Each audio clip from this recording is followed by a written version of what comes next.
Imagine a world where each individual is equipped with practical, innovative, and local solution-based learning on climate change. To me, quality climate education is not a choice but rather a fundamental right. It goes beyond textbooks. It is one that fosters critical thinking, empathy, inclusivity, and a deep sense of stewardship towards the planet Earth. Uganda was the first country in Africa to endorse its national determined contribution, where it made key commitments to reducing climate vulnerability. Uganda also has a national curriculum that contains components of subjects like geography and environmental science. We ask for a comprehensive national curriculum on climate education that is solution-based and future-oriented. I am Franco Rashid, Mock EMS delegate representing the Republic of Uganda, together with 3 other delegates, Spacious, Walter, and Hubbard. Uganda is renowned for its breathtaking natural beauty and often regarded to as the Pearl of Africa due to its rich biodiversity and natural wonders. However, it is highly vulnerable to the impacts of climate change, climate variability, while the economy and well-being of its people are inextricably connected to the climate. We need to move from climate crisis to green, resilient growth. Uganda can achieve greener, resilient, and inclusive growth by investing in climate education, sustainable land management, climate-smart agriculture. We need to enforce the Article 12 of the Paris Agreement that commits the parties to cooperate in scaling up and strengthening climate education, public awareness, increase access to public information on climate change, etc. Take action, my education minister. Support, empower the informative actions, implement climate education in the national curriculum, support youth-led solutions.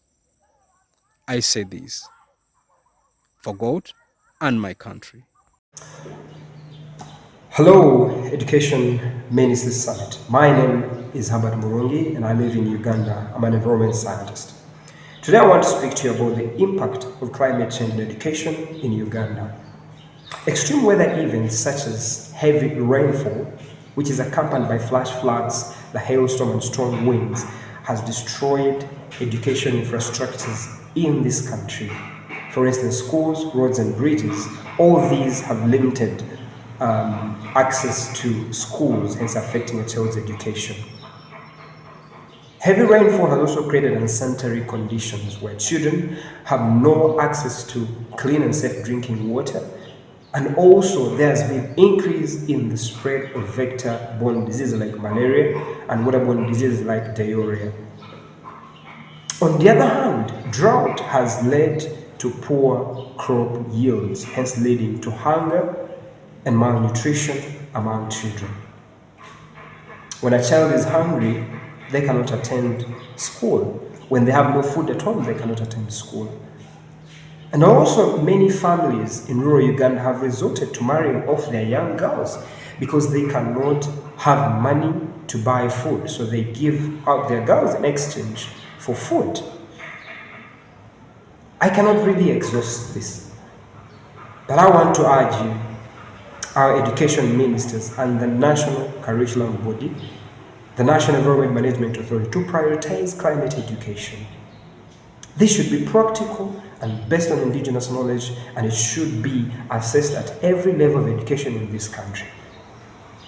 Not only in school, but also in our communities, because our parents, the elders, need to be taught about climate change. Hello everyone, my name is Walter from Uganda.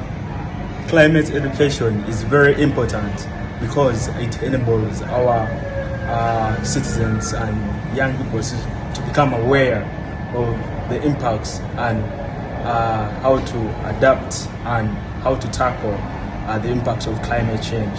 So it's very important that we stay aware to the effects of climate change and we get so much information in it. I call upon my government to invest more in climate adaptation, locally developed programs to the grassroots levels, and I call upon them to more advocate and reach out to the global north for more climate finance. Climate justice now!